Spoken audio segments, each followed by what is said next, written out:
Olá, a gente começa este programa com dados que ilustram os efeitos da pandemia no comportamento dos brasileiros.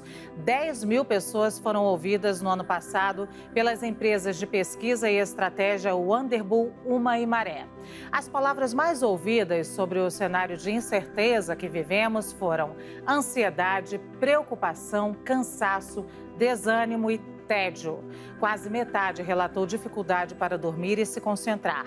Situações que afetam diretamente o desejo. 5 a cada 10 entrevistados afirmam não conseguir manter relações sexuais. Quem passa a quarentena ao lado de um único parceiro é o que mais se queixa sobre a perda de libido. E a pergunta que fica é: como resgatar o amor e o sexo em tempos de isolamento social?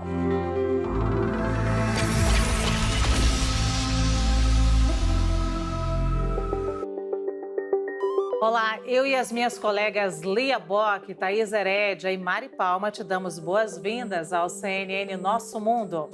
Como vimos já na abertura, no mundo da pandemia, as relações afetivas estão sendo postas em xeque. E agora?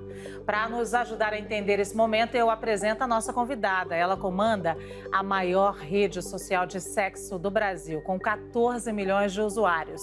Formada em matemática, ela usa a habilidade com números para elaborar pesquisas sobre sexualidade e relacionamento. E uma de suas conclusões é a seguinte: não há uma regra capaz de contemplar todos os indivíduos no que diz respeito às formas de amar. No CNN Nosso Mundo, a empresária Mayumi Sato. Seja muito bem-vinda, Mayumi. Muito obrigada, é um prazer estar aqui, principalmente para falar sobre um assunto tão prazeroso, ainda que estamos em momento de pandemia, né? Mayumi, você já te ouvi falar que você é uma espécie de IBGE do sexo. Então, já quero te avisar que até o fim do programa, a gente vai acessar muito as suas plataformas de dados aqui. E eu já quero saber o seguinte: o que é o impacto dessa pandemia nos números em relação à vida sexual do brasileiro? Olha, tem impactado e a gente ainda está analisando e compreendendo o impacto do que está acontecendo na vida das pessoas, né? Quem trabalha com o mercado adulto, e aí eu considero a minha plataforma, que é uma rede social, produtores de conteúdo, qualquer tipo de site relacionado à sexualidade, viu nos primeiros 6 meses de pandemia um boom de engajamento, de acesso, de consumo, de aumento de faturamento, mas isso depois dos 6 meses começou a se estabilizar. Então, a gente percebeu que existia aí uma ansiedade, uma vontade, talvez, de encontrar uma forma de liberar toda aquela energia, a tensão do que estava acontecendo, do desconhecido, mas que hoje isso já começa a impactar negativamente mesmo no desejo das pessoas, e muitos dos sites parceiros com os quais a gente dialoga no dia a dia, eles já estão sentindo que estão voltando ao tráfego ou engajamento anterior à pandemia, e alguns deles até diminuindo um pouco esses acessos. Só para eu entender bem, a gente disse aqui logo no início do programa que o brasileiro tem reclamado da perda de libido, metade dos brasileiros. E aí o aumento do acesso a essa plataforma tem relação direta com isso? Eu entendo que essa perda de libido ela tem acontecido ao longo desse último ano, né? Então, o aumento ele aconteceu nos 6 primeiros meses. Foi aí que a gente viu um boom de engajamento, de acessos, e a partir daí isso realmente impactou e as pessoas estão começando a sentir essa exaustão que tem gerado aí uma perda de libido naturalmente. Então, o que a gente sabe é que as pessoas estão procurando meios de manter essa libido em alta, as suas relações ainda acontecendo, elas querem ainda se relacionar, sejam casais que estão em isolamento juntos ou pessoas que estão longe umas das outras, mas querem se relacionar de alguma forma nesse momento online. Então, ainda que elas estejam com a libido em baixa nesse momento, a procura por esse canal, por essa forma de manter as coisas acontecendo, de manter, né, esse fervor realmente acontecendo, ela ainda tá rolando. Então, essa busca não terminou. No nosso caso, por exemplo, a gente viu nos 6 primeiros meses muita gente acessando o site. Eu diria que a gente dobrou o número de acessos nos 6 primeiros meses. Hoje a gente ainda não voltou aos patamares anteriores, né? Mas a gente tem aí 60% de mais acessos do que a gente tinha antes de pandemia. Então a gente já começa a ver que algumas coisas estão acalmando. Mari Palma. Ainda dentro dessa questão da libido, eu queria saber da Mayumi, porque assim, agora, na pandemia, a gente viu muitos casais ali tendo que conviver na mesma casa, o que não faziam há muito tempo, né? Porque a gente sabe que no dia a dia, na correria, muitas vezes as pessoas ficam longe e aí agora elas tiveram que se isolar juntas. Eu queria saber agora, falando um pouquinho sobre formatos de relacionamento, porque a gente sabe que isso também é um tabu aqui no Brasil, né? Será que esse momento é um momento que os casais também estão usando para repensar, de repente, o formato de relacionamento, para discutir monogamia, poligamia? Será que a gente vai sair mais livre da pandemia para discutir os acordos que a gente tem com os nossos parceiros, Mayumi? Ah, sim, mas com certeza. Acho que esse é um momento de reflexão mesmo e que essa reflexão em parceria permite que algumas coisas que estavam ali guardadas no fundo da gaveta, assuntos não mencionados com tanta naturalidade, eles de repente encontram esse momento oportuno para trazer isso à tona. Então, a gente tem visto que os acessos de casais e de mulheres têm aumentado muito nos sites ditos adultos, né? Então, são pessoas que em geral, 50% delas nunca tinham acessado com frequência, talvez tivessem visto uma vez ou outra, mas que, por conta da pandemia, por não ter outras opções, estão aderindo a essas modalidades. E os casais, com certeza, têm feito isso com bastante frequência. Você sabe que é interessante, eu tenho dados assim, que ainda não são muito conclusivos, porque a gente ainda está no momento de pandemia, então tem muita coisa que a gente vai aprender ao longo, né, dos próximos meses, até olhando para trás, ainda é tudo muito recente. Mas em locais, por exemplo, onde o isolamento foi um pouquinho mais drástico, no sul do Brasil, por exemplo, a gente viu picos de acessos de casais, no Rio Grande do Sul especificamente. Eu tive picos de acessos de casais justamente nos períodos em que o isolamento estava mais drástico, assim, em cidades, em locais onde as pessoas realmente eram aconselhadas a não sair. E aí eu via os casais, né? A gente começa a acompanhar o tráfego dos casais aumentando nessas regiões. Isso, com certeza, é impacto do fato deles terem essa sexualidade, essas coisas acontecendo ali, esse tesão acontecendo dentro de casa e precisarem explorar isso de alguma forma. E o interessante é fazer isso junto, né? E essa é uma oportunidade das pessoas fazerem isso junto. Isso, no nosso caso, sempre foi a base central do nosso trabalho é a gente incentivar os casais a fazerem todas as coisas juntas, saírem dessa lógica de mentira, de traição, e entenderem que há outras oportunidades de viver esse relacionamento de uma forma com bastante fidelidade, eu diria, que é um pouco curioso usar essa palavra, mas é realmente essa fidelidade de abrir os seus desejos para com quem você se relaciona e convidar essa pessoa a fazer parte deles junto com você. Isso tem acontecido tanto com casais quanto com mulheres. Mulheres que antes não tinham simplesmente interesse em acessar sites adultos, porque tinham outras opções, tinha muita coisa para fazer, ou tinha, enfim, a balada para ir no final de semana. Agora, sem essas opções, elas estão aderindo a esse tipo de site, a esse tipo de rede social, e o que a gente vê é que elas estão aderindo e permanecendo. Porque existia também um medo da nossa parte, né? A gente que vai acompanhando esse movimento de, talvez seja só uma explosão de tráfego que vai trazer muita gente, as pessoas vão ver que aquilo não é para elas, elas vão embora. Mas isso não tem acontecido. No caso dos casais, mas principalmente das mulheres, elas têm entrado e têm permanecido, têm utilizado, engajado e estão descobrindo uma nova forma de lidar aí com a sexualidade. Eu complemento também que os casais que talvez eles nunca façam nada na vida real, né? O que eu quero dizer, eles não vão marcar um encontro real com ou sem pandemia, mas está tudo bem para eles curtirem isso juntos, online mesmo. Isso tem acontecido, tem criado novas experiências e tem feito até a gente talvez ressignificar e se perguntar o que é a nova fidelidade? O que é um relacionamento convencional ou não convencional? Acho que são coisas que estão se desenhando aí e a gente vai entender um pouco mais à medida que o tempo passar e a gente tiver dados consistentes para analisar esses comportamentos.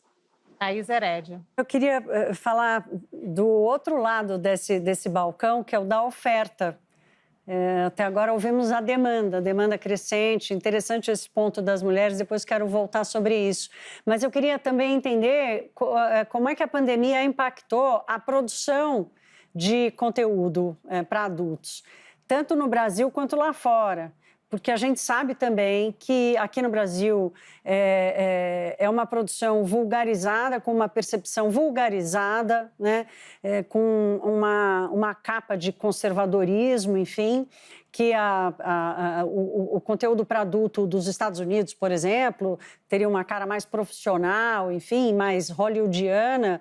E aí eu queria, então, o teu IBGE sobre a oferta. Falamos de demanda, então agora eu quero ouvir o lado da oferta de conteúdo.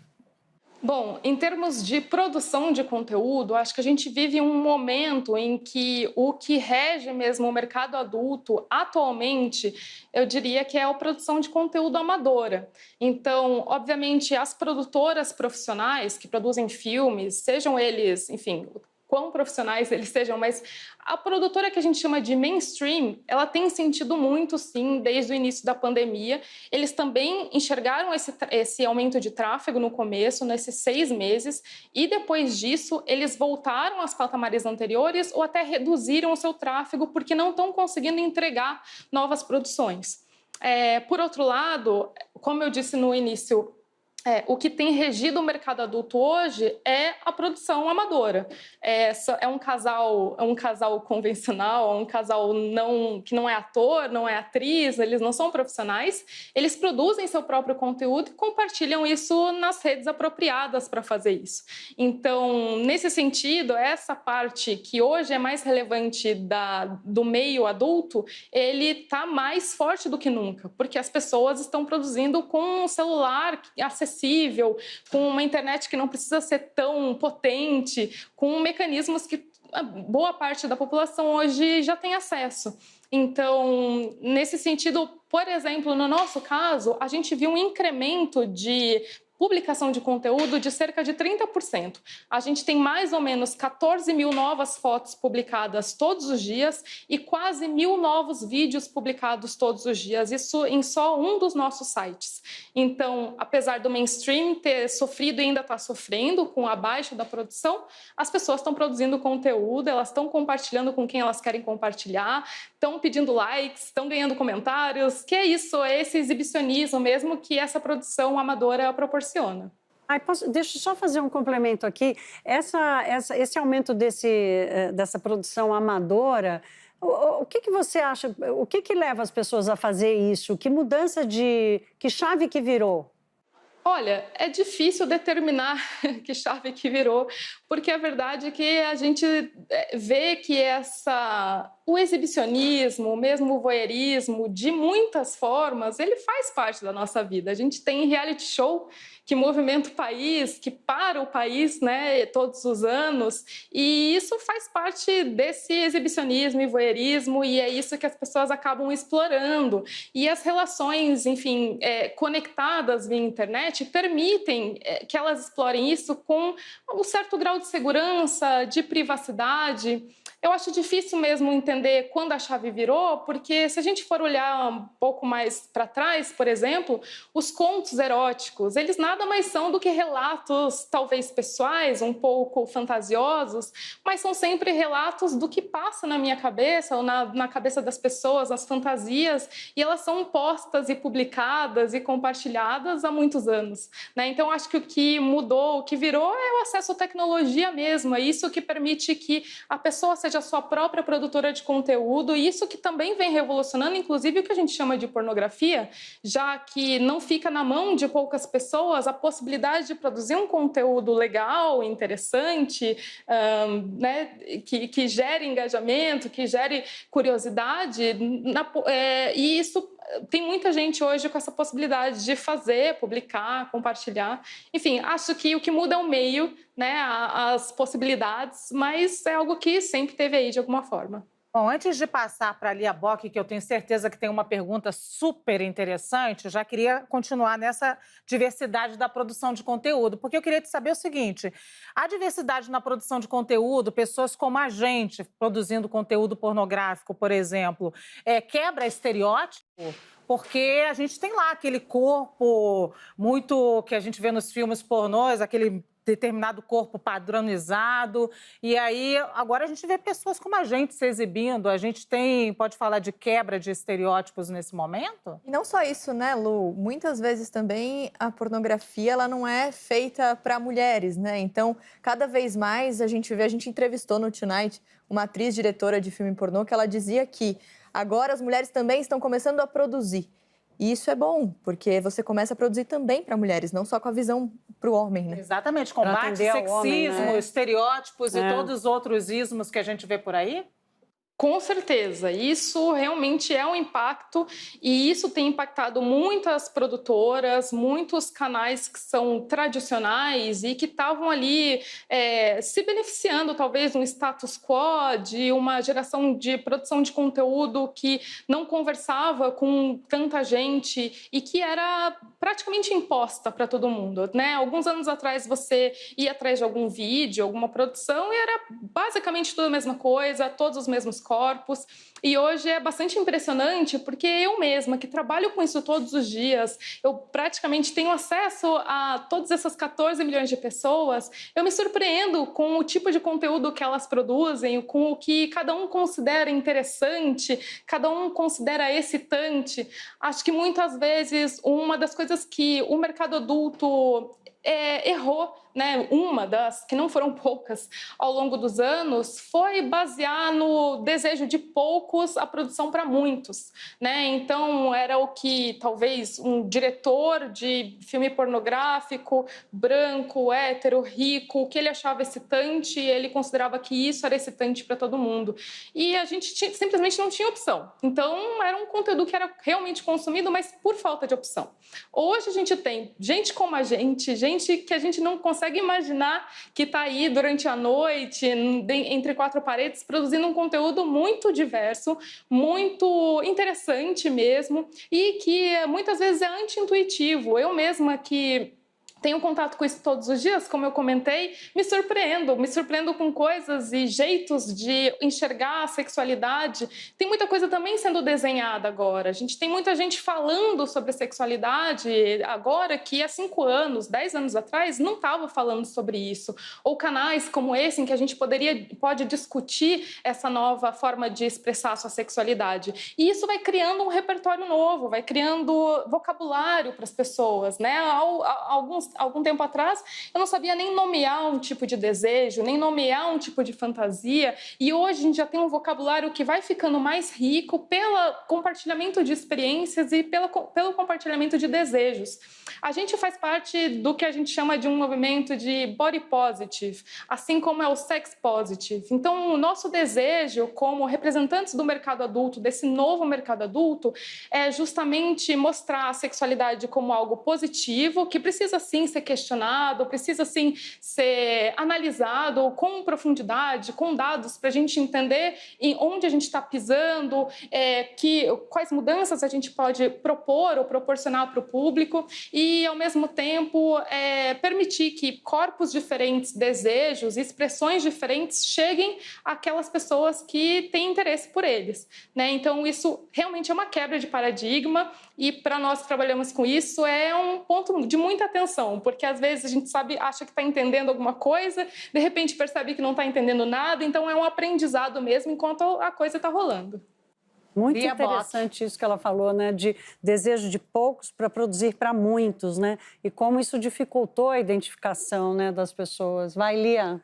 Mayumi, muita gente pode estar achando estranho a gente estar aqui na CNN falando de sexo, casamento aberto e pornografia, né? As pessoas costumam correr desses temas, né? Tira as crianças da sala porque a gente vai falar de sexo. Só que esse tabu é exatamente o que joga os nossos jovens e até as nossas crianças, hoje em dia, nos braços da pornografia na internet, que é um problema muito grande hoje, porque a gente encontra de tudo, inclusive violência, inclusive estereótipos super negativos. Qual a importância da gente estar aqui falando sobre isso, da gente chamar os jovens para a sala para falar sobre sexo? E qual é o prejuízo do nosso silêncio? Bom, o prejuízo do nosso silêncio, na verdade, a gente pode olhar simplesmente para a história, né? A gente pode olhar para a forma como a pornografia foi se desenvolvendo, foi se desenrolando e como ela, até bem pouco tempo atrás, ela significava violência, significava opressão mesmo.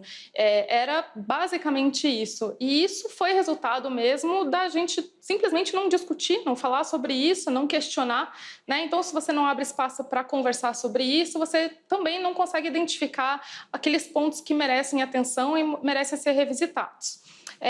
Hoje, a gente sabe que 12% de todos os sites no mundo tem algum conteúdo adulto. Então, muitas vezes, quando a gente fala sobre o mercado adulto em si, a gente pensa naquelas grandes plataformas ou redes sociais como a minha, que são direcionadas para o público adulto, para o sexo, mas a verdade é que o conteúdo adulto está espalhado por aí e que com poucos cliques uma criança é capaz de chegar nele sem necessariamente acessar um site que é avisado ali que é adulto e que produz esse tipo de conteúdo. Então, esses 12% de conteúdos que estão por aí disponíveis, eles podem acabar na mão ou na tela de quem a gente não quer, né, que tem acesso a isso de uma forma muito sem explicação. Bom, eu acho que tem uma analogia que eu ouvi um tempo atrás, eu acho que ela explica perfeitamente a importância da gente falar sobre isso, a importância da gente contextualizar algumas dessas produções ou alguns desses conteúdos. Ninguém assiste um filme Velozes e Furiosos, por exemplo, para aprender a dirigir, né? Mas a gente sabe que ao longo dos anos as pessoas assistiam pornografia achando que aprenderiam a se relacionar, a transar, a fazer sexo com seu parceiro. E isso, enfim, deu no que deu, né? Deu no que deu. Hoje a gente não sabe, a gente tem dificuldade de identificar o que é violência, a gente tem dificuldade em identificar o que são relacionamentos abusivos ou não, e isso também está na conta, assim, da antiga pornografia mainstream. Então, o que a gente entende é que, ainda que seja muito difícil exercer um controle 100% de acesso de adolescentes, por exemplo, acho que crianças não, né? No nosso caso, a gente considera que crianças precisam ter um acesso monitorado à internet. Mas no caso dos adolescentes, eles podem acabar acessando coisas que os pais não gostariam que eles vissem naquele momento. Mas se isso pode acontecer, é importante contextualizar o que é aquilo, o que as pessoas estão falando ali, o que está acontecendo ali, o que é fantasia, o que é realidade. E a gente conseguir fazer essa divisão e exercitar o senso crítico mesmo, porque eu entendo que tem pais ou até pessoas adultas que não vão querer ter acesso a isso, que não vão querer ter contato com esse tipo de conteúdo, e eu acho que essas pessoas, devem ser respeitadas, e 2, tem que ter realmente esse senso crítico de compreender o que está acontecendo e fazer boas escolhas que façam sentido para a sua vida. Mayumi, eu queria continuar ainda pegando o gancho nessa tua resposta. A gente é um país campeão de violência contra a mulher, feminicídio, e muitas das nossas violências estão também na cama. A gente tem um país com cultura de estupro, por exemplo. Aí eu te pergunto, como vocês monitoram esse tipo de conteúdo dentro da sua própria rede, para não estimular ainda mais violência contra a mulher? Essa é uma pergunta importante de ser feita, porque nós temos algumas ações que estão acontecendo hoje que são pioneiras no mundo, que poucos sites têm o mesmo tipo de cuidado com esse tipo de conteúdo. No nosso caso, a gente conta com algumas frentes, tá? A gente tem algoritmos que já são desenhados ali para identificar alguns termos e algumas trocas de mensagem que podem revelar que ali está acontecendo uma conversa que não está indo para um bom caminho, ou está sendo oferecido algo que não tem a ver com o que a gente propõe dentro do site. E nesses casos, os algoritmos já têm ali a possibilidade de banir e excluir um conteúdo automaticamente. Ao mesmo tempo, a gente tem uma comunidade de 14 milhões de pessoas que se autorregulam autorregula. Então, é uma comunidade que sabe que só ali vai conseguir viver a sua sexualidade de uma forma livre, sem julgamentos, e por isso mesmo se preocupa muito com a qualidade do que vê por ali. Então, são 14 milhões de pessoas que estão de olho no conteúdo que é compartilhado e estão prontas para denunciar. E todo o ambiente do site tem um botão de denúncia fácil, rápida. Para que isso aconteça, a gente tem pessoas analisando essas denúncias, mas também algumas dessas denúncias, dependendo de como vier, ela já bane automaticamente.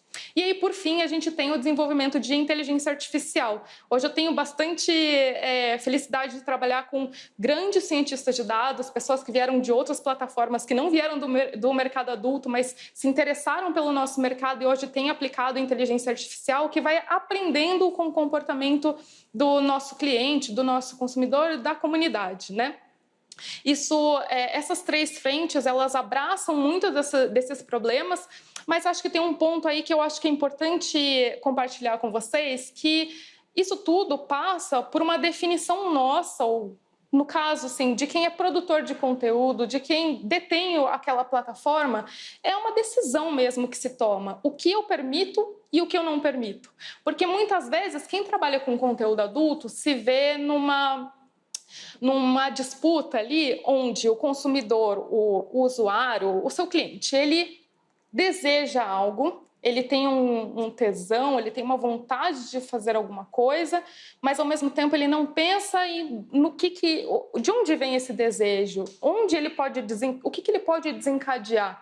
Então, acho que faz parte da responsabilidade de quem está ali por trás da plataforma pensar pelas pessoas. A verdade é essa, porque na hora que o tesão bate, às vezes ele quer alguma coisa e que eu sei que quando o tesão acabar, ele talvez não queira aquilo, ele talvez compreenda que não era exatamente aquilo que ele queria. Vou dar um exemplo bobo, assim, mais soft, mas por exemplo, eu tenho clientes que dizem, eu quero que todo mundo tenha acesso ao meu conteúdo, eu vou liberar ele aqui, não vou colocar marca d'água, quero colocar o meu rosto, quero que todo mundo tenha acesso ao conteúdo. Mas, eventualmente, alguém com quem essa pessoa não gostaria de se relacionar tem acesso ao conteúdo e manda um comentário, manda um flerte, e essa pessoa se retrai e fala, não, mas espera aí, eu quero todo mundo, mas menos aquele sujeito, menos aquele tipo de pessoa, enfim. Então, cabe à plataforma pensar isso por ele, cabe à plataforma exigir que alguns comportamentos sejam respeitados, alguns tipos de conteúdos não sejam compartilhados. Eu digo isso como um exemplo um pouco mais prático. A gente sabe que BDSM, essa coisa de dominação, submissão, depois dos 50 tons de cinza, isso ficou muito, muito popular, né? Mas na nossa plataforma, a gente não permite compartilhamento de vídeos e fotos com essa temática de dominação e submissão. Isso é simples, na verdade, o cliente ele sempre não compreende por que eu não posso compartilhar minha foto e meu vídeo. E a resposta é que eu não consigo, como moderadora do seu conteúdo, ter certeza que ali foi um ato consensual, né? E se eu não consigo ter certeza, se o que ali pode gerar algum mal-estar para outras pessoas ao visualizar esse conteúdo, ele não é permitido na nossa plataforma. E quando a gente bane esse tipo de conteúdo, é aí que a pessoa pensa, putz, eu acho que isso então faz sentido. Eu acho que então é uma coisa boa o fato de eu não ver fotos e vídeos aqui sobre BDSM, sobre dominação e submissão. E, enfim, a gente vai educando, com essas questões a gente vai educando, porque tem lugares específicos para isso, no caso, não é a nossa rede. Mari Palma. Falando um pouquinho sobre a pandemia, a gente viu a galera discutindo muito sobre vários assuntos, se engajando em questões sociais, políticas, e a gente viu claramente uma polarização no Brasil, muitas vezes no mundo também. E aí eu estava dando uma olhadinha no trabalho que você faz, dando uma olhada nas suas colunas, e eu vi que você falou de uma retrospectiva que teve no Tinder, que as pessoas começaram a colocar lá mensagens falando do Black Lives Matter, falando sobre a eleição nos Estados Unidos. Ah, você não votou? Nem tente falar comigo. Falando sobre isolamento. E eu queria saber se a pandemia e o momento que a gente está vivendo está fazendo o sexo não ser mais só sobre sexo, ser também sobre engajamento social, político. Eu tenho amigas que muitas vezes conhecem alguém pelo aplicativo e falam: ah, o boy é bonito, parece ser legal, mas diz que é contra a vacina, não quero. Então, assim, já não é mais só sobre o sexo, também é sobre você se engajar socialmente, na política também? Chegaram. A gente está falando, né, de pessoas, de 14 milhões de pessoas, no caso do meu site. Então, a gente está falando de um microcosmos, né? Tudo que acontece fora dali reflete no comportamento das pessoas no que diz respeito à sua sexualidade. Mas eu acho que é interessante a gente observar que tem muita gente compartilhando, sim, fotos, informações a respeito de ser ou não a favor de vacina, de isolamento e tudo isso que a gente vê nas redes sociais tradicionais. Mas, por outro lado, dentro, pelo menos, das plataformas que são dedicadas à sexualidade, a gente observa como as pessoas são muito mais, eu diria, tolerantes. Tolerantes no sentido de eu uso o meu perfil, a minha bio, para determinar quais são os critérios que eu tenho para me relacionar, para transar com outras pessoas, e eu vou à procura de pessoas com esses mesmos critérios. Se eu esbarro, se eu encontro pessoas que não atendem esses critérios, o natural ali é que você simplesmente sai andando. Como tem muita gente ali, a oferta é muito grande e tem de tudo, tem de absolutamente todos os gostos, todos os interesses, todos os posicionamentos políticos, ali não se perde muito tempo com... Perder tempo também, falar isso é um pouco errado da minha parte, mas não é ali que as pessoas vão dedicar tempo para pensar sobre política, tá? Então, isso faz com que as relações sejam um pouco mais fluídas, eu diria. Tem para todo mundo, tem muita gente super criteriosa, tem muita gente que não tem esses mesmos critérios. O que a gente faz também como plataforma é conectar aqueles que têm afinidades uns com os outros. Bia Bock. A indústria da pornografia sempre foi dominada por homens, né? E sempre foi carregada de machismo. O reflexo disso está na forma como a mulher foi durante muito tempo retratada e ainda hoje é um pouco retratada, né? E a gente sabe que isso vem mudando, mas você está aí nesse processo, batalhando junto com isso, né? Lutando, batalhando nessa guerra. Eu queria que você contasse como é ser uma mulher nessa indústria, como você viu essa evolução, essa mudança até hoje, e se você ainda passa por situações constrangedoras por ser uma mulher numa indústria que foi criada e dominada durante muito tempo por homens. E tão jovem, né? Bom, o que eu posso dizer é que trabalhar com isso em 2021 é completamente diferente de trabalhar com isso há 6, 7, 10 anos atrás. Até 5 anos atrás. Parece pouco tempo, e é pouco tempo, mas de lá para cá muita coisa mudou, muitos espaços foram abertos, tem muita gente questionando e conversando sobre isso e permite que a gente faça a indústria mesmo evoluir.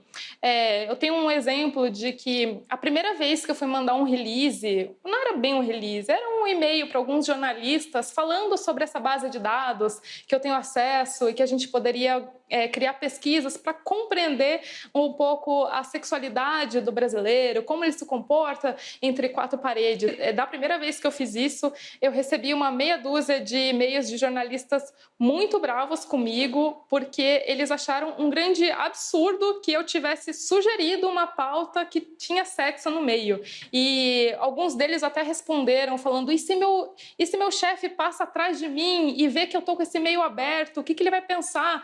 E naquela época eu já fiquei, mas gente, eu estou falando de números, estou falando de uma comunidade que já existe, para a gente estudar isso junto.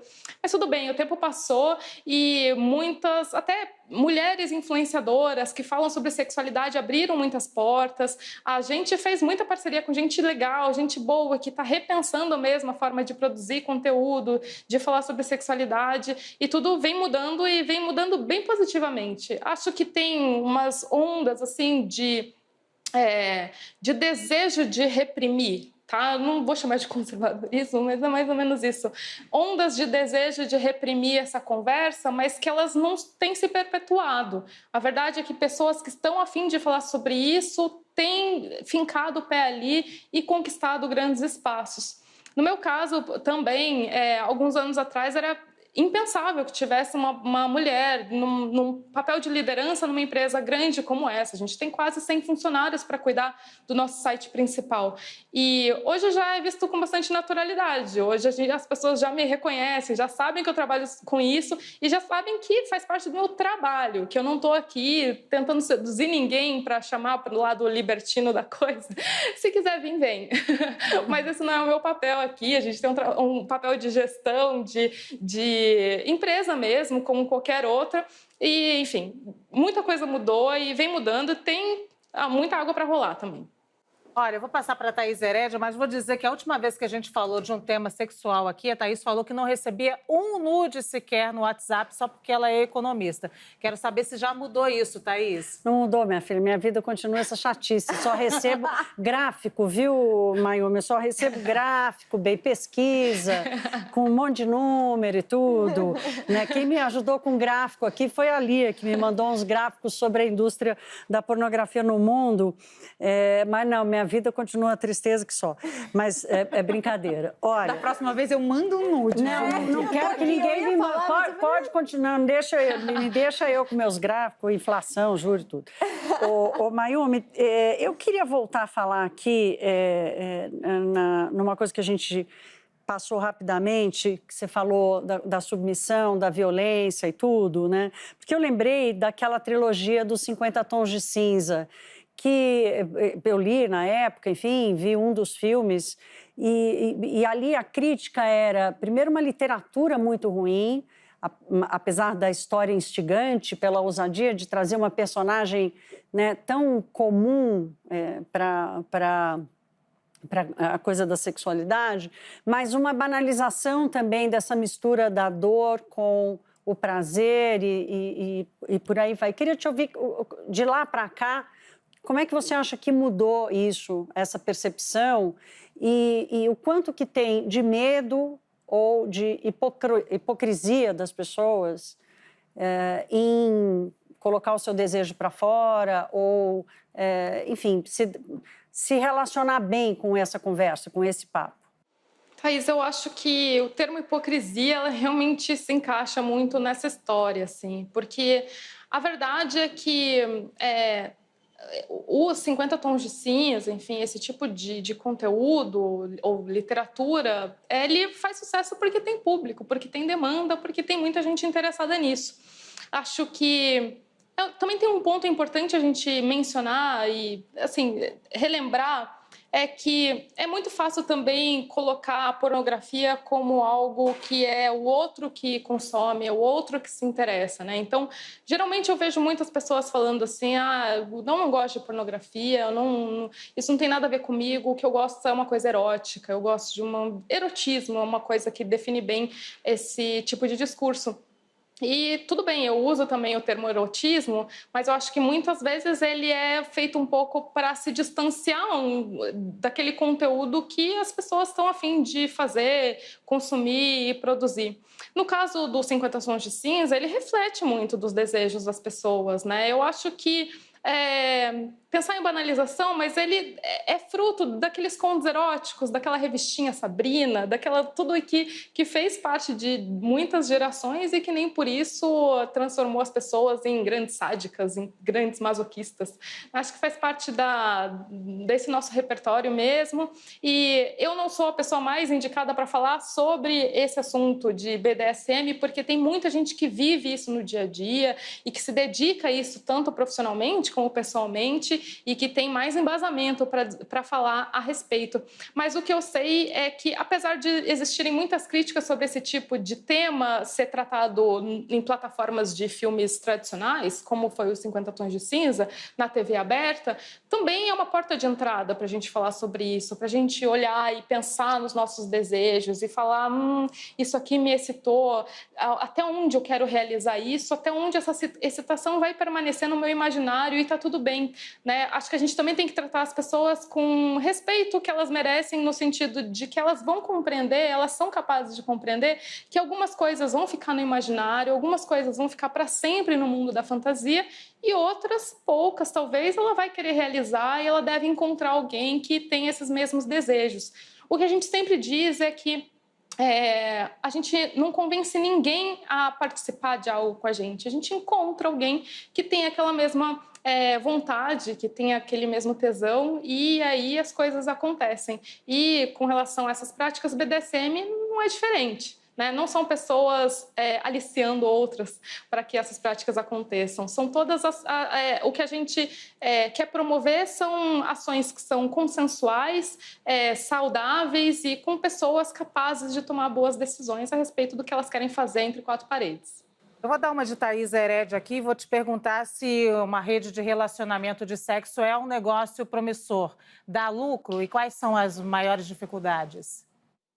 É bastante promissora, principalmente agora que as pessoas não estão conseguindo se encontrar pessoalmente, a gente vê que muita gente está explorando essa coisa do virtual e aí a gente vai criando alternativas, modos das pessoas se explorarem a sexualidade que conversa mesmo com o futuro, conversa com o presente, mas também com o que, né, a forma como a gente vai se relacionar no futuro. Para você ter uma ideia, no ano passado a gente teve 1 milhão de lives, 1 milhão de pessoas se exibindo sem ganhar nenhum real por isso. É uma plataforma onde as pessoas se fazem por prazer. Então, tem muita gente atrás disso, interessada e vai conversar com as novas relações.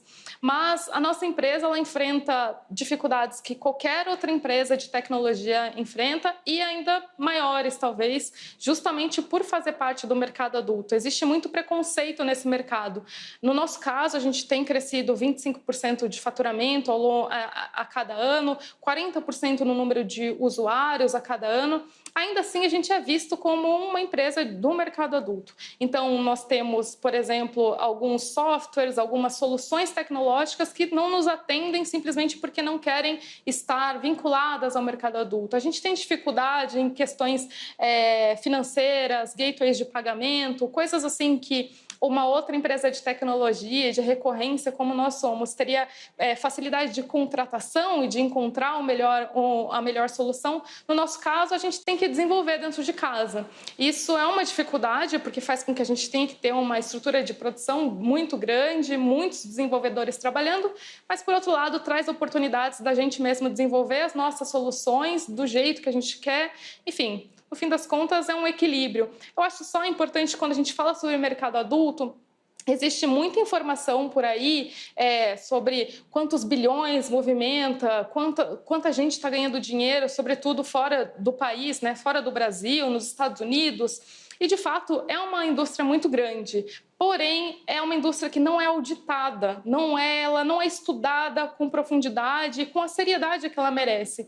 Então, acho que é importante todo o número que a gente vê por aí disponível no Google e tal, entender de onde vem a fonte, quais são os interesses por trás de divulgação daquelas informações, porque nós que trabalhamos com conteúdo adulto aqui no Brasil, às vezes a gente recebe startupeiros, pessoas que querem começar a empreender nesse meio e de olho nesses grandes números, nessas grandes oportunidades, a gente fala, calma lá, precisa de muito trabalho, precisa de muita gente compreendendo o que está fazendo, não é assim, não é ganhar dinheiro fácil, foi-se o tempo em que pornografia era produzida por uma meia dúzia de homens ali sentados e tomando decisões. Hoje a gente precisa ter uma compreensão maior da atualidade, do mercado, das novas tecnologias para fazer esse negócio render de fato. E a Bock vai, Lia. Vamos lá. O Brasil está passando por uma onda de conservadorismo comportamental, né? Isso envolve um questionamento da liberdade sexual das mulheres, por exemplo, e inclusive de coisas como o casamento aberto e tal. Então, são duas ondas, né, que andam paralelas. Uma super conservadora, querendo barrar conquistas que já vieram, e outra que está trilhando um caminho de mais conquistas. Como você vê esses dois caminhos paralelos? Assim, eles chegam a se conflitar? Isso pode causar algum problema? Tem causado algum retrocesso nessas conquistas de direitos, de igualdade, de liberdade, ou não chega tanto? Bom, a verdade é que elas, de certa forma, elas sempre estiveram ali atuando uma em contraponto à outra, né? E nas questões de sexualidade, relacionamento, elas não é diferente. Sempre existiram pessoas a favor do casamento mais convencional, tradicional, que não permite, talvez, experimentações por aí. e outras pessoas que estão abertas a se relacionar de uma forma mais livre, fora de caixinhas, eu diria. Então, elas sempre coexistiram, né? A verdade é essa. Mas o que eu acho interessante quando o assunto é sexualidade é que as coisas são bem anti-intuitivas, como eu mencionei antes, no que diz respeito ao desejo das pessoas e a forma como elas se relacionam. Algo que é interessante mencionar é que, por exemplo, a comunidade de swing no Brasil, ela é formada por pessoas conservadoras, eu diria, né? O que a gente tem de mais conservador no meio liberal são os casais de swing. É da personalidade deles, é da história dessas pessoas que elas sejam um pouco mais conservadoras do que a gente imaginaria. São pessoas que gostam de regras, que gostam de coisas muito bem definidas, e isso reflete também na relação liberal que eles têm uns com os outros.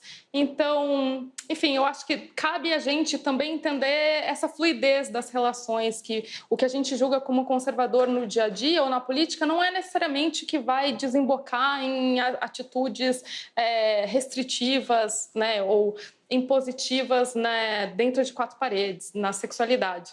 Eu não sei se eu te respondo muito bem isso, Lia, porque é uma pergunta muito complexa. Caberia a gente falar muito sobre essa comunidade, ela é muito diversa, né? E para ir a gente junto entendendo como ela funciona. Thaís Herédia. Eu falei no comecinho sobre as mulheres, né? E ainda pensando no fenômeno da pandemia, as mulheres, especialmente as mais velhas, que os filhos já cresceram, que não reencontraram um parceiro ou uma parceira e estão muito sozinhas, estão lidando com a coisa da menopausa, queda da libido, uma percepção de que minha hora já passou e tal.